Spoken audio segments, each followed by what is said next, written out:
But it certainly is proven that there was no way to win this through the courts. Wish someone had told me that beforehand. Yeah, the decision has been a surprise as well as not a surprise. For the time being, it's impossible. Welcome back to the Retrovat channel. If you're into powerful royal stories and real behind-the-scenes drama, make sure you subscribe so you don't miss what's coming next. February 8th, 2026, and the House of Windsor is under serious pressure. This week, reports claim a shocking royal revelation surfaced, one that could reshape not only Prince Harry's private world, but also how the monarchy handles modern custody matters. In a leaked off-camera statement shared with The Times, Harry allegedly spoke under what is known as the Royal Guardianship Protocol. According to reports, he said, "Princess Anne would never allow my children to be abandoned, and neither will I," delivering the words with a level of conviction people say hasn't been seen since he stepped back from royal duties in 2020. Sources suggest this moment has sparked major speculation about his marriage, his children's future, and what could become a serious legal turning point. Observers note that this is the first time Harry has publicly referenced the Royal Guardianship Protocol, a rarely discussed constitutional measure designed to protect a royal child's identity, emotional well-being and safety if concerns ever arise. It's described as a safeguard of last resort, not something used lightly. Inside palace circles, insiders claim Harry's tone was calm but firm. Some believe it signals tension in his relationship with Meghan Markle, while others say it may show growing alignment with senior royals like Princess Anne, Prince Edward and Queen Camilla. One source reportedly told The Telegraph it wasn't a cry for help, it was a signal. He's drawing a line and he's invoking the institution. And just like that, the conversation around the monarchy shifted in a big way. The last confirmed public appearance of Harry and Meghan together was reportedly on December 18, 2025, at the Global Impact Awards in Los Angeles, a corporate-sponsored gala backed by Amazon Studios. On the surface, it looked polished and professional, but several attendees later described the energy in the room as tense and distant. One industry observer claimed they weren't a couple promoting a cause, they looked like two people finishing an obligation. That comment alone had people talking. Just 6 weeks later, Harry's reported reference to the Royal Guardianship Protocol intensified speculation that serious changes were unfolding behind closed doors. While no official statement about their marriage has been released, insiders in Los Angeles claim legal consultations may already be underway. Reports suggest Harry has sought advice from Laura Wasser, a profile California attorney known for handling complex celebrity divorce and custody cases involving major public figures. Sources say paperwork may have been initiated in late January 2026, though no court has publicly confirmed the details. There are also claims circulating about disagreements over parenting schedules and international travel. Some reports allege Meghan spent extended periods abroad in 2025 for business ventures in Dubai and Doha. However, it is important to note that travel for professional commitments does not automatically indicate neglect, and no court has determined wrongdoing by either parent. Allegations about custody filings, school matters, and internal communications remain unverified and should be treated as claims, not proven facts. One unnamed source close to the reported proceedings stated this isn't about jealousy, it's about stability. Supporters on both sides argue that the focus should remain on the well-being of the children. At this stage, much of the narrative is built on insider accounts and media leaks, rather than confirmed legal outcomes. Still, the situation has clearly sparked intense public debate, and the pressure surrounding the Sussex household appears far from over. On February 2, 2026, the palace reportedly broke its usual silence with a formal legal communiqué. According to the statement, the Royal Guardianship Protocol had been reactivated under what officials described as exceptional circumstances. Princess Anne, often viewed by royal watchers as a steady force within the monarchy, was said to be authorised to begin coordinated legal steps involving the UK High Court's Family Division and legal representatives connected to California courts. The move immediately raised eyebrows across both countries. Reports also reference the Windsor, California Reciprocal Protection Accord of 2024, claiming certain administrative actions were taken quickly. Sources allege Archie and Lilibet's UK and US passport statuses were temporarily restricted, and commercial agreements using their names were paused. A corporate document stated the Crown cannot permit its minor descendants to become monetized narratives was said to have been circulated. That single line sent shockwaves through media circles. Between February 4th and 6th, insiders claim the children were relocated under structured security coordination, said to involve Prince Edward. While the exact location has not been officially confirmed, reports suggest they were moved to a private royal residence for stability and privacy. One aide reportedly explained the goal wasn't to hide them, it was to stabilize them. Sources add that the children are receiving structured care, including access to licensed child psychology professionals, along with limited external exposure during this sensitive period. In another reported development, Harry allegedly withdrew the children from the Santa Barbara Day Preparatory Academy in early February. Media outlets highlighted claims about delayed tuition payments, though no verified financial findings have been publicly released. Between February 1st and 7th, Meghan reportedly attempted to make contact multiple times, according to unnamed sources. However, no court has issued a final ruling, and many of these details remain based on insider accounts rather than confirmed judicial decisions. The situation continues to unfold, and official clarification may still come. According to reports, all communication was rerouted through court-appointed mediators. Sources claim Harry's legal team requested that no direct contact take place without approval from both his counsel and a designated child welfare supervisor. One palace insider reportedly described the decision as difficult but necessary, stating, "This isn't a punishment, it's containment." The tone, they say, was controlled but firm. At 7:13 GMT, a brief 42-word statement was allegedly issued through the palace's Office of Royal Legal Affairs. The notice confirmed that Prince Harry, Duke of Sussex, had entered formal co-petition status in a matter described as protective minor guardianship. The filing reportedly cited concerns under the Windsor Accord's custodial framework and requested an immediate judicial review. Observers quickly pointed out how unusual it was for such direct language to be used in an official release. Under the revised Royal Minor Protections Act of 2025, insiders say the document carried a signature rarely seen in recent institutional matters. His Royal Highness Prince Henry Charles David Albert. Royal commentators reacted strongly, noting that after years of public tension and carefully worded interviews, this step marked a serious shift in tone. Many described it as a clear turning point. Harry's legal team is also said to have submitted a supplementary filing to the Family Division of the High Court, reportedly supported by confidential annex materials. According to summaries shared with internal committees, the filing outlined several instances over recent months where alleged disagreements occurred regarding schooling decisions, public visibility, and international travel planning. It is important to note that these claims remain part of an ongoing legal process, and no court has issued final findings. The situation remains sensitive and highly contested. One unnamed source close to the reported proceedings stated, "This isn't about jealousy, it's about stability." Supporters on both sides argue that the focus should remain on the well-being of the children. At this stage, much of the narrative is built on insider accounts and media leaks, rather than confirmed judicial decisions. The situation continues to unfold, and official clarification may still come. According to reports, all communication was rerouted through court-appointed mediators. Sources claim Harry's legal team requested that no direct contact take place without approval from both his counsel and a designated child welfare supervisor. One palace insider reportedly described the decision as difficult but necessary, stating, "This isn't a punishment, it's containment." The tone, they say, was controlled but firm. Behind the scenes, Harry is said to have submitted a structured timeline to support his concerns. While none of these claims have been fully adjudicated in court, several media outlets have outlined what they describe as documented events. October 2025, Meghan allegedly arranged a professional photo session in Los Angeles Angeles, connected to a luxury skincare partnership involving one of the children. Reports claim Harry was not informed beforehand. November 2025. One child appeared in a branded holiday-themed video shared by Meghan's media team.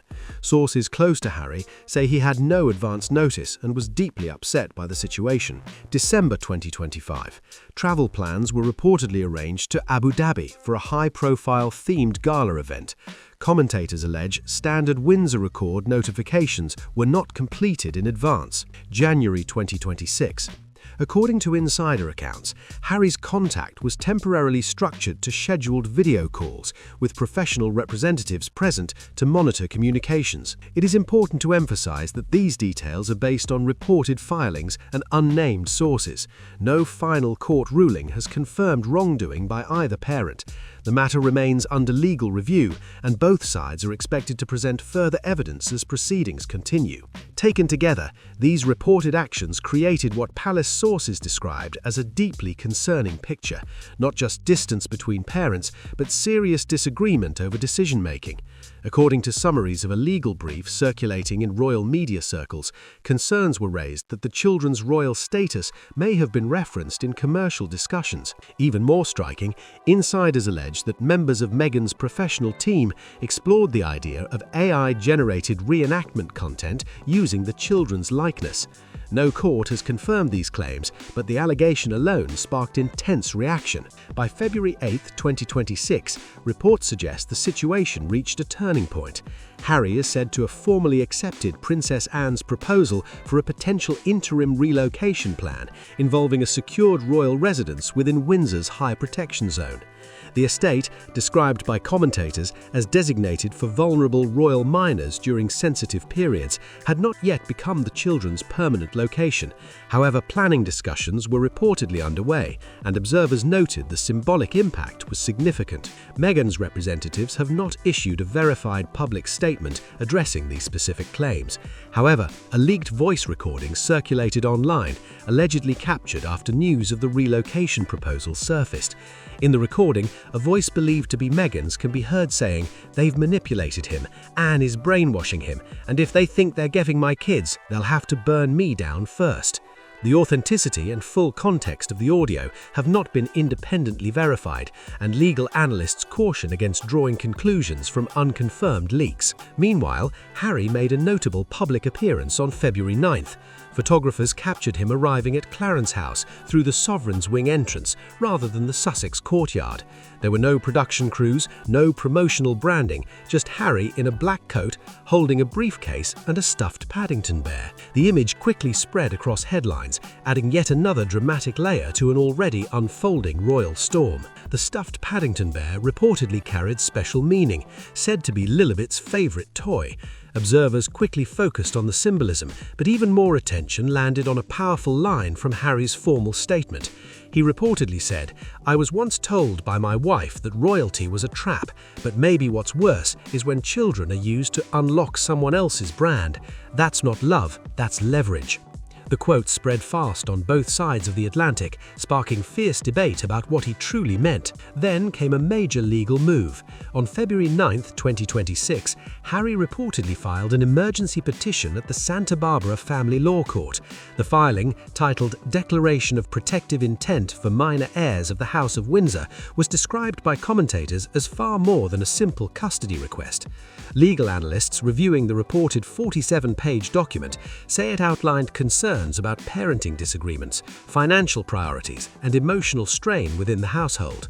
It is important to stress that these are allegations presented in a legal petition, not confirmed findings of wrongdoing. The document, reportedly submitted by attorney Miles Armitage, allegedly referenced concerns about travel commitments, investment projects abroad, and household communication breakdowns. Supporters of Meghan strongly deny claims of neglect, emphasizing that professional engagements do not equal parental abandonment. No court has issued a ruling validating either side's accusations. One particularly sensitive claim involved a confidential statement said to have been from a former Montessori educator connected to Lilibet School. According to summaries circulating in media reports, the teacher alleged that the child once asked whether her mother had a new family in Dubai. Legal experts caution that statements involving minors must be handled carefully and verified properly within court proceedings, not debated through headlines. Notably, the petition did not reportedly seek immediate full custody. Instead, it requested what Harry described as a structured institutional guardianship transition, referencing a clause in the 2022 Windsor Accord. Commentators explained that this clause allows temporary oversight adjustments during periods of separation, relocation, or reputational stress, but only under court supervision and strict review standards. For royal insiders, this was dramatic but not entirely unexpected. Several sources claim Princess Anne, in her role connected to royal custodial oversight discussions, had quietly explored contingency frameworks months earlier. One internal term reportedly used was Protocol St. George. Whether that framework is formally activated remains unclear, but one thing is certain: this situation has escalated into one of the most intense royal legal battles in recent memory. According to royal commentators, the so-called Protocol St. George reportedly outlines provisions for dual sovereign guardianship, cross-border court recognition of custody claims, and contingency planning in situations involving parental incapacity or reputational instability. Legal experts emphasize that such measures, if real, would require strict judicial oversight in both the UK and the United States. Still, the mere mention of it raised eyebrows across royal circles. Reports also claim that Prince William, after learning of Harry's filing, convened a private strategy meeting at Clarence House. Sources say Catherine, Princess of Wales, along with senior constitutional advisors and the Lord President of the Privy Council were present. While no official minutes were released, insiders alleged the discussion centered on safeguarding the well-being of the children while maintaining diplomatic balance. The palace has not publicly confirmed the specifics of this meeting. According to leaked accounts, two potential steps were discussed. First, Catherine could issue a carefully worded public welfare message affirming her supportive relationship with Archie and Lilibet, while expressing readiness to assist if ever legally required. Second, William was reportedly advised on the scope of temporary acting authority previously delegated by King Charles in late 2025. Commentators claim this authority may allow procedural submissions to British diplomatic officials regarding royal heirs residing overseas, though such actions would remain subject to international law and host country jurisdiction. A confidential diplomatic cable, later reported by the London Evening Tribune, allegedly referenced guidance from Sir Malcolm Bentham, described as Undersecretary for Sovereign Affairs. The cable reportedly instructed embassy staff in Washington, D.C. to recognize the constitutional status of royal minors abroad and to operate under Section 14 of the Royal Heirs Treaty of 2017. That section, according to analysts, permits monitoring and protective registration if concerns arise regarding security or educational continuity. It is crucial to note that these developments are based on media leaks and unnamed sources. No formal international action has been publicly confirmed, and any protective measures would require cooperation between governments and courts. Even so, the situation has added another intense layer to an already high-stakes royal dispute. According to reports, Meghan Markle reacted strongly after receiving notice of Harry's emergency filing. One unnamed staff member at her Brentwood residence allegedly described the atmosphere as a glacial rage. Shortly after, her private legal team, reportedly led by entertainment attorney Sherry Tilden, issued a forceful counter-declaration. In that response, Harry was accused of breaking co-parenting norms and advancing what the statement described as a British imperialist narrative tied to royal image management. The language was sharp and direct, signalling that Meghan's camp was ready to fight back. However, within 24 hours, new claims began circulating online. Anonymous sources said to be connected to a digital operations team linked to Meghan's business ventures allegedly leaked internal documents. Among the materials referenced by several outlets were a private security planning memo outlining extended travel and residency considerations in Dubai through 2026 and a school withdrawal form dated January 28th bearing Meghan's reported signature. The authenticity and context of these documents have not been independently verified, and no court has validated their accuracy. Perhaps the most talked about leak was a brand strategy document titled Project Emancipation. Commentators claimed the brief outlined plans to reposition Meghan publicly as an independent global entrepreneur focused on business expansion. Supporters argue that career development does not conflict with responsible parenting, while critics question the timing of such branding discussions amid an active custodial dispute. Again, these interpretations are based on media reports rather than confirmed judicial findings. As the alleged leaks spread, public opinion appeared to shift.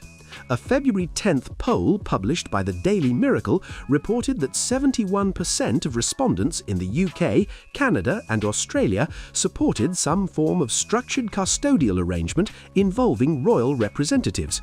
In California, 52% of surveyed participants reportedly favored limited oversight measures focused strictly on child welfare.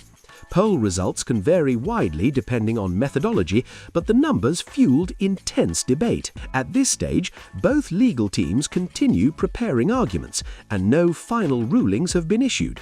The case remains active, highly sensitive, and deeply polarizing on both sides of the Atlantic. The polling data reportedly unsettled several US-based media commentators who had previously shown strong support for Meghan.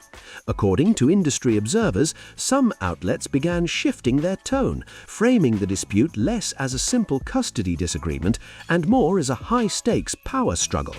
Analysts noted that perception can change quickly when legal filings and public opinion collide. While headlines swirled, Princess Anne remained publicly silent.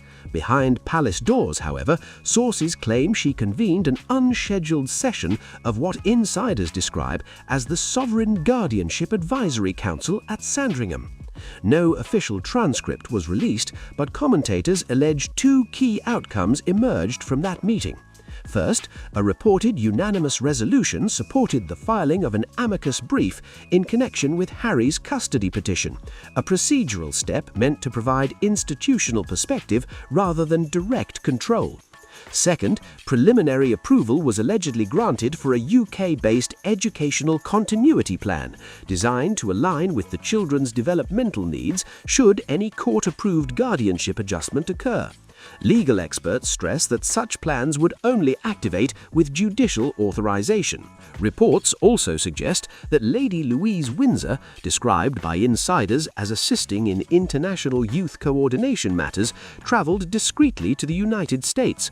Her alleged task: contribute to a safeguarding review informally titled Windsor Heirs Under Duress, a transatlantic assessment. Sources claim she had previously built a friendly bond with Lilibet during family gatherings, though no official role has been confirmed publicly. Any involvement would remain subject to court boundaries and parental consent. As filings intensified and global coverage escalated, one central question echoed across commentary panels. Is this strictly a custody dispute, or does it signal a broader shift within the royal institution itself?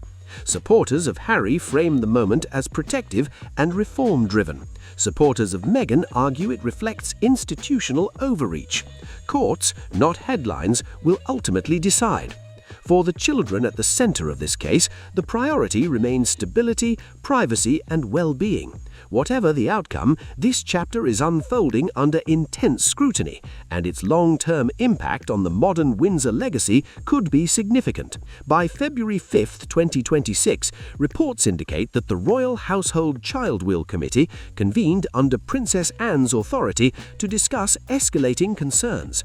The closed-door meeting, allegedly held at Windsor Castle, included Prince William, senior legal advisors, and medical representatives said to be affiliated with pediatric advisory bodies. According to insider accounts, the discussion focused on recent legal developments and claims involving missed virtual court check-ins and international travel overlapping with the children's school calendar.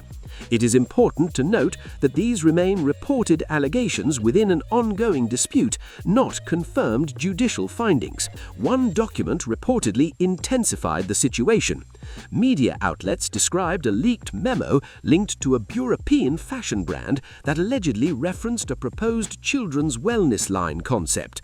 The draft allegedly included stylized illustrations inspired by family imagery. Commentators claimed the committee members viewed the proposal as inappropriate given the active custody case.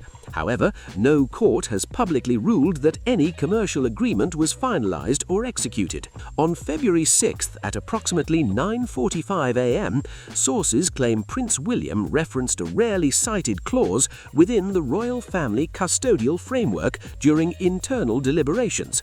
Analysts say this clause, if applied, would allow temporary guardianship oversight discussions under exceptional circumstances. Shortly after, reports emerged that a formal guardianship review protocol for 2026 had been initiated. Legal experts stress that such cross-border guardianship arrangement would require coordination with US courts and cannot be unilaterally imposed. According to palace correspondence, a directive outlining proposed joint oversight involving senior royal figures was drafted and notarized within internal royal administrative channels. Diplomatic notifications were reportedly transmitted through the British consulate in Los Angeles to ensure transparency with US authorities. However, no American court has publicly confirmed enforcement of that decree. As always, these developments are based on media leaks and unnamed sources. Final authority rests with the courts, and both parents retain legal rights until a binding judicial decision is issued. The situation remains fluid, closely monitored, and highly sensitive. According to reports, the fallout was immediate.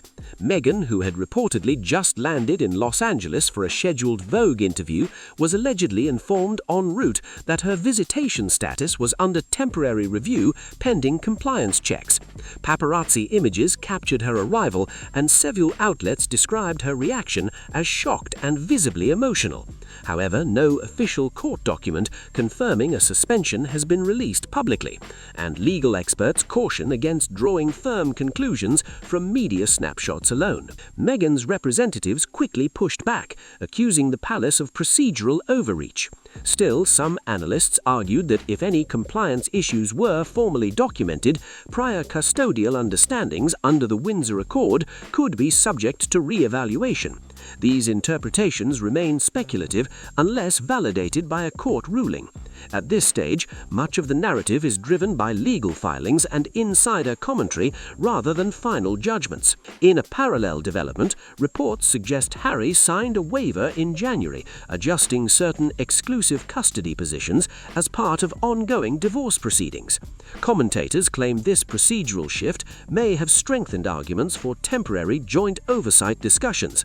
However, it did not eliminate Meghan's parental rights, nor did it represent a final custody decision. Both parents remain central parties in the legal process. Meanwhile, the children are said to be staying at a private and secure location in the UK. Sources describe structured care arrangements involving paediatric consultants and educational planning teams. Catherine, Princess of Wales, was recently photographed visiting a therapeutic children's centre in Windsor, prompting speculation that supportive services may be in place. No official confirmation has linked that visit directly to the current case. As always, final authority rests with the courts in both jurisdictions. Allegations, filings, and diplomatic steps do not equal verdicts. The situation continues to evolve, and until formal rulings are issued, all reported measures should be viewed as part of an active and ongoing legal review. Public reaction quickly split down the middle. Some commentators criticized the reported actions as extreme, while others argued they were long overdue safeguards. A joint opinion piece written by 3 child development specialists supported increased protective oversight, highlighting the emotional strain minors can face when caught between high-profile disputes and competing public narratives. The experts emphasized that children linked to global institutions may experience added pressure that requires careful psychological support. Online platforms exploded with debate. One viral post read, "They're not accessories, they're children. Thank God the Crown stepped in." Another pushed back hard, stating, "This is William's power grab disguised as compassion." The conversation turned intense fast, showing just how divided public opinion has become.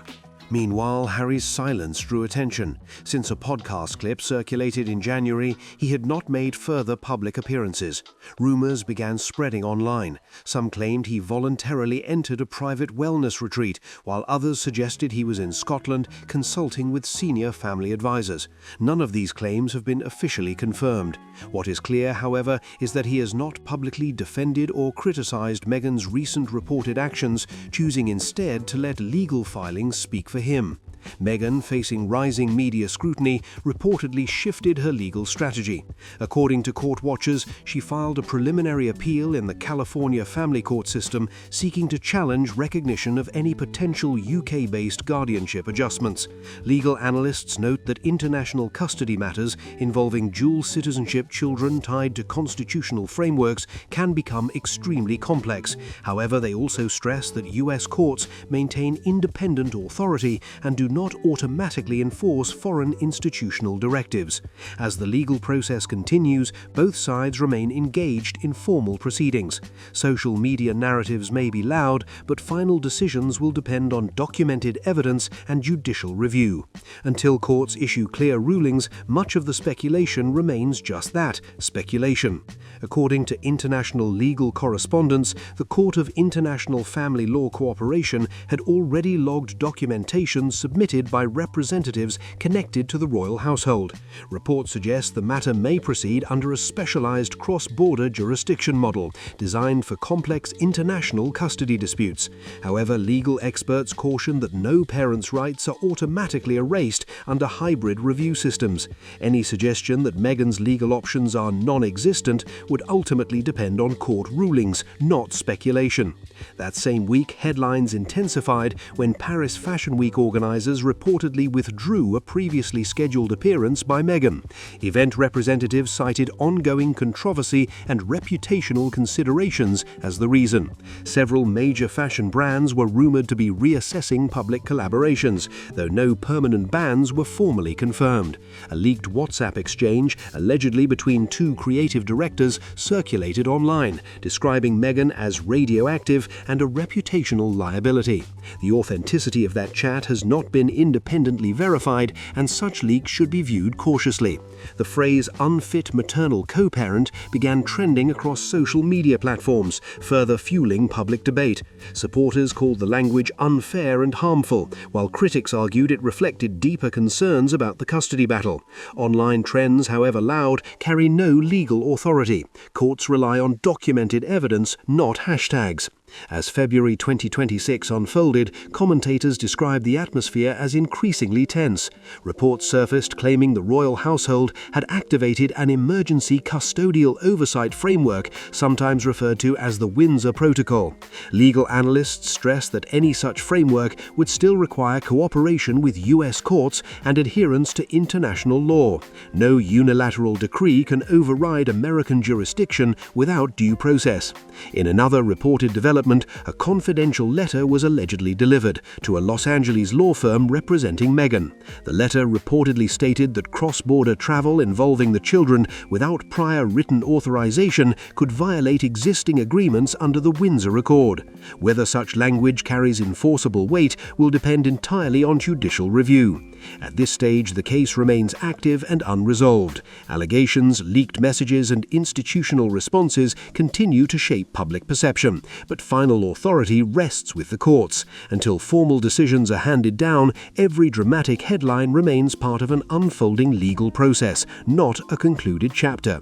The reported letter allegedly cited Article 7, Section 3, stating that no royal child of Windsor descent may be relocated for permanent or semi-permanent residence beyond recognised Commonwealth oversight without sovereign notification. Legal analysts quickly pointed out that while such institutional language may carry symbolic weight in the UK, its enforceability in California would depend entirely on US court recognition. Meghan's representatives reportedly dismissed the notice as outdated and lacking jurisdictional standing under American family law. However, the royal household's next alleged move drew even greater attention. Commentators reported filing of what was described as a British-American Joint Custodial Intervention Order, or JCIO, an obscure mechanism said to have historical roots in diplomatic child protection protocols. According to media sources, parallel submissions were made in the UK and referenced through liaison channels in Washington, D.C. Legal experts stress that any cross-border filing would still require independent judicial approval within US courts before carrying enforceable authority. Around the same time, insiders claim a heightened alert status was issued through internal royal child welfare channels. Princess Anne, described as acting with firm resolve, reportedly tasked Princess Louise Windsor and Duchess Sophie with coordinating alongside British legal advisors and consular officials in Los Angeles. Sources suggest the objective was to monitor any unverified relocation attempts while maintaining compliance with international child protection standards. Cooperation with global child safety agencies, including Interpol's Child Protection Division, was mentioned in reports, though no official public confirmation has detailed operation. Publicly, Harry remained silent as these developments unfolded. Some insiders claim he was surprised by the speed and scale of the institutional response, though that remains speculation. Meghan, meanwhile, held an emergency press appearance characterizing the reported actions as neo-imperial overreach. She emphasized her children are American citizens and argued they should not be bound by hereditary frameworks she views as outdated. Her legal team continues to challenge jurisdictional claims in California courts. As filings multiply and rhetoric sharpens, the core issue remains under judicial review. Allegations, diplomatic references, and institutional responses may dominate headlines, but only court decisions will determine the legal outcome of this complex international custody battle. That same week, British investigative reporters claimed to have uncovered documentation suggesting Meghan signed a non-disclosure agreement in 2020 that referenced compliance with certain Windsor custodial monitoring provisions tied to her former royal status. According to media accounts, portions of the clause were reviewed by royal archivists familiar with institutional records. However, the full document has not been publicly released, and its legal enforceability, especially after stepping back from senior royal duties, would ultimately depend on court interpretation. As expected, the palace offered no public comment. Still, the impact across major media outlets was immediate. Publications such as Vogue, The Times, and CNN began running analytical pieces with sharp headlines like runaway titles, royal children as pawns, and the sovereign strikes back. Meghan supporters argued the monarchy was leaning on obscure procedural language to gain leverage. Others countered that institutional safeguards were designed specifically for moments like this. Public opinion appeared to be shifting, though polls and commentary remain divided. Adding to the legal tension, a flight manifest reportedly surfaced showing a private jet reservation from Van Nuys to Dubai scheduled for February 6th. According to leaked records shared online, the children's names were allegedly pre-listed as passengers. Meghan's representative stated the trip was intended for business purposes, and no official evidence confirms that the children actually boarded any flight. Still, the reported manifest, combined with prior leaked audio, was cited by commentators as a key factor in a supplemental legal motion seeking temporary international travel restrictions pending court review. Meanwhile, at Sandringham, photographers captured Princess Catherine during a previously scheduled public engagement involving children's literacy programs. Images of her reading bedtime stories to young attendees went viral, with some media outlets framing the moment symbolically. Palace officials did not link the appearance to the custody case. As always, leaked documents and viral images can shape perception, but only verified court proceedings will determine the legal facts. The case remains active, complex, and deeply scrutinized on both sides of the Atlantic. Commentators interpreted recent palace gestures as symbolic statements about stability and guardianship. Meanwhile, in Montecito, reports suggested tensions had reached a breaking point. Analysts described the monarchy not as divided, but increasingly unified in its institutional response. By the morning of February 10, 2026, media coverage framed the situation as a defining moment for both Prince Harry and Meghan Markle. Over the previous 9 days, headlines had been relentless: leaked contracts, disputed travel records, alleged financial documents, and intense public backlash. Some outlets claimed these developments weakened the carefully managed narrative the Sussexes had built in recent years. Others argued the couple was being subjected to extraordinary institutional pressure. Regardless of perspective, the tone had undeniably shifted. That morning, according to royal correspondence, a high-level meeting was convened near Windsor Castle's North Terrace. Princess Anne reportedly presided in a senior household leadership role, with Prince William seated beside her in his capacity as acting constitutional deputy during King Charles's ongoing medical advisement. The king was said to have joined via secure video link. Also present, according to insiders, were members of the Privy Council, legal officers from the royal household, and independent constitutional advisors. No official transcript of this gathering has been released.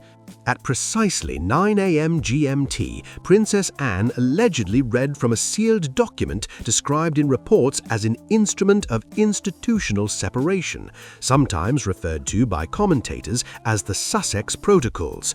Media outlets claimed the document carried the king's signature and formal ratification from senior constitutional officers. However, constitutional experts caution that permanent title revocation or disinheritance involving royal descendants would require complex legal processes, parliamentary consultation, and public record confirmation.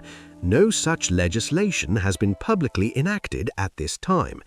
Some reports suggested the document outlined potential adjustments to titles, styles, and future institutional roles. Still, without official publication in the court circular or parliamentary record, these claims remain speculative. Royal historians note that changes of this magnitude are rare and historically complicated. As dramatic as the moment appeared in headlines, the reality is that constitutional monarchy operates within legal boundaries. Until formal government action is recorded, any sweeping declarations remain part of media narrative rather than confirmed constitutional fact. The situation continues to unfold under intense global scrutiny. According to dramatic media accounts, the reported document referenced historic constitutional principles, including interpretations of early sovereign title statutes and more recent succession reform discussions from 2024. Some commentators even claimed it cited a previously undisclosed codicil linked to Queen Elizabeth II in 2021. However, constitutional scholars quickly noted that any formal disinheritance or removal of succession rights would require clear parliamentary procedure and cannot be enacted solely through palace communication. No Act of Parliament confirming such a move has been publicly recorded. Even so, the statement spread rapidly across global media platforms. From Los Angeles to Lagos, from Delhi to Dubai, broadcasters covered what they described as a historic turning point. Social media reaction was immediate and sharply divided. Some users praised what they viewed as institutional strength and clarity. Others expressed sadness, calling it a deeply personal rupture within a modern royal family. Royal historians noted that even during the abdication crisis of Edward VIII, formal processes unfolded through parliamentary channels rather than instantaneous declarations. Analysts emphasized that constitutional monarchy operates within legal boundaries that cannot be bypassed by press release alone. The scale of the reported action, if verified, would indeed be unprecedented. As for Meghan, reports placed her abroad during this period. She did not issue a detailed public response. Her representatives released a short message referencing privacy and healing. Until official government records confirm structural constitutional changes, much of the narrative remains shaped by media interpretation rather than finalized legal fact. The world may be watching, but history is written in law, not headlines. By February 26, 2026, the shockwaves had not slowed, they had intensified. Financial analysts began quietly assessing the long-term impact of the unfolding crisis, particularly regarding charitable foundations, licensing agreements, and legacy trusts once associated with the Sussex brand. Several corporate partners reportedly placed collaborations under strategic review, distancing themselves until legal clarity emerged. In high-stakes disputes like this, brands rarely gamble on uncertainty. Inside Westminster, constitutional commentators debated whether this moment would trigger broader reform. Some MPs allegedly called for clearer statutory language defining the limits of royal titles used in commercial ventures abroad.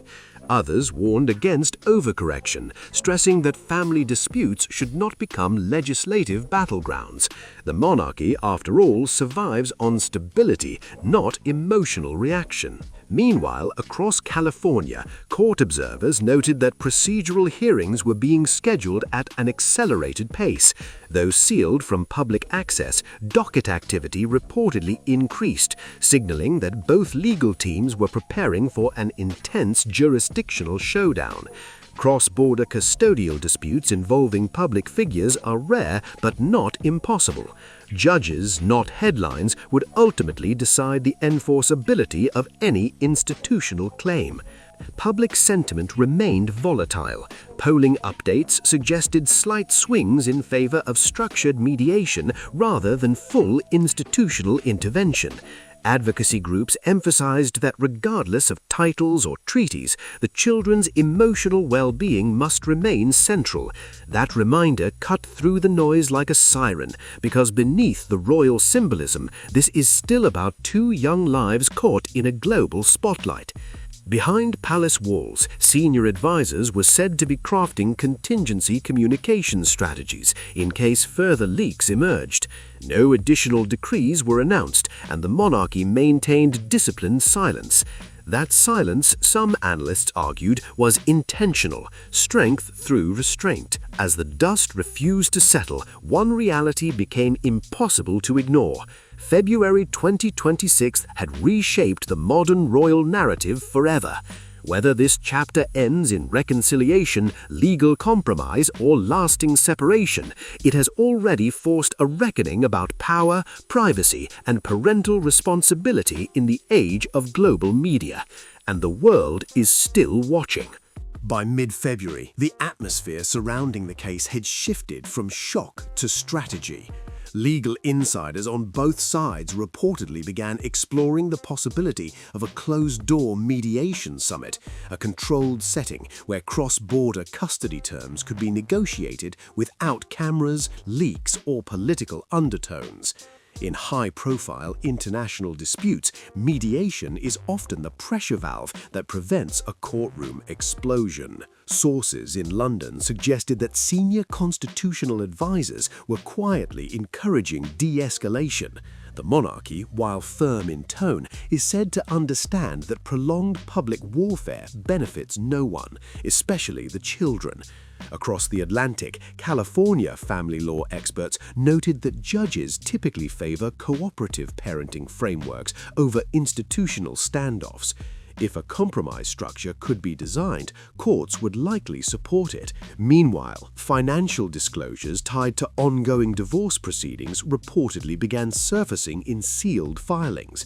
Commentators speculated about asset divisions, trust protections, and intellectual property rights connected to previous media ventures. Still, without public access to verified documents, much of the online discussion remained guesswork. Legal professionals repeatedly reminded viewers, sealed means sealed for a reason. Public relations teams on both sides appeared to recalibrate. Meghan's camp leaned into messaging about independence, resilience, and maternal commitment. Royal sources emphasized stability, tradition, and safeguarding. Two narratives, both powerful, now competing for moral ground in the court of public opinion. Interestingly, diplomatic observers began questioning whether this conflict could quietly redefine how constitutional monarchies interact with dual citizen heirs living abroad. If formal agreements are clarified through this dispute, future generations of royals may operate under far tighter global compliance standards. That possibility alone has policy analysts paying close attention. Yet beneath the legal maneuvers and global commentary, a simpler truth remains. The welfare of the children will guide the final outcome. Judges will examine documented evidence, not trending hashtags. Institutions may posture, lawyers may argue, and media may dramatize, but family courts focus on stability, routine, and emotional health above all else. As February continues to unfold, one thing is clear. This story is no longer just about reputation. It is about structure, sovereignty, and the evolving boundaries between private family life and public legacy. And the next move could change everything. As February moved into its third week, a new layer of complexity emerged. Senior diplomats in both London and Washington were reportedly holding quiet consultations about how to prevent the situation from escalating into a symbolic standoff between institutions.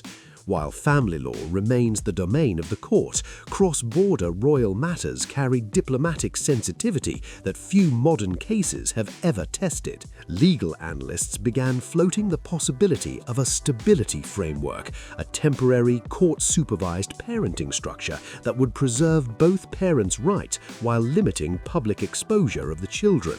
This kind of arrangement, experts say, is often used in high-profile cases where media attention itself becomes a risk factor. It would not represent victory for either side, but it could lower the temperature dramatically. At the same time, public scrutiny intensified around online misinformation. Several fabricated documents and altered audio clips were debunked by independent fact-checkers, reminding audiences how quickly narratives can spiral in the digital age. Even seasoned commentators admitted that separating verified filings from viral rumor had become increasingly difficult. In a case this visible, perception can move faster than proof. Within royal circles, advisors were said to be reviewing long-term modernization strategies. If this crisis exposes legal grey areas in international custodial coordination, reforms may quietly follow. Constitutional monarchy survives by adapting, and moments of stress often accelerate institutional evolution. Whether those reforms become public or remain internal remains to be seen. Meanwhile, Meghan and Harry both remained largely out of direct public confrontation. No new interviews, no dramatic statements, just legal motions moving through procedural channels. That silence, compared to earlier months of media back and forth, felt deliberate. Sometimes the loudest move is restraint. Observers now describe the situation not as a collapse, but as a crossroads. One path leads towards negotiated balance and structured parenting. The other risks prolonged litigation and reputational damage on all sides. Courts will weigh evidence carefully, shield minors from unnecessary exposure, and prioritize long-term stability above all else. As February continues to unfold, one thing is clear. This story is no longer just about reputation. It is about structure, sovereignty, and the evolving boundaries between private family life and public legacy. And the next move could change everything. Meanwhile, Prince Harry was reportedly seen in a private lounge at Heathrow Airport. Witnesses described him as pale and quiet, holding a well-worn leather bag close to his side. According to travel insiders, he may not be returning to the United States until the custody proceedings reach a clearer resolution. No official travel statement has been released, but the image alone sparked intense speculation across global media. That same evening, Princess Anne delivered a rare personal message through the royal family's official YouTube channel. Dressed in formal military uniform, she addressed the public in a steady and composed tone. She stated, "For the sake of the nation, for the welfare of the children involved, and for the integrity of the crown, these decisions were necessary. We cannot allow exploitation, manipulation, or negligence to define who we are. Royal duty does not bend to personal grievance. It stands firm. It endures. The message was brief, controlled, and unmistakably firm. Royal commentators described it as one of the most direct institutional statements in recent memory. However, constitutional experts continue to stress that any lasting legal outcomes will ultimately depend on formal court rulings and verified parliamentary processes. Headlines may sound final, but in law, due process always has the last word. For now, the monarchy has made its position clear, and the legal path forward remains active. Whether this chapter ends in reconciliation, restructuring, or lasting separation will be determined not by emotion, but by evidence and judicial review. If you followed this entire story, let me know your thoughts below. Do you believe this was institutional protection or something more? Don't forget to like this video, subscribe to RetroVar for more deep dive royal updates, share this with others following the case, and drop your opinion in the comments.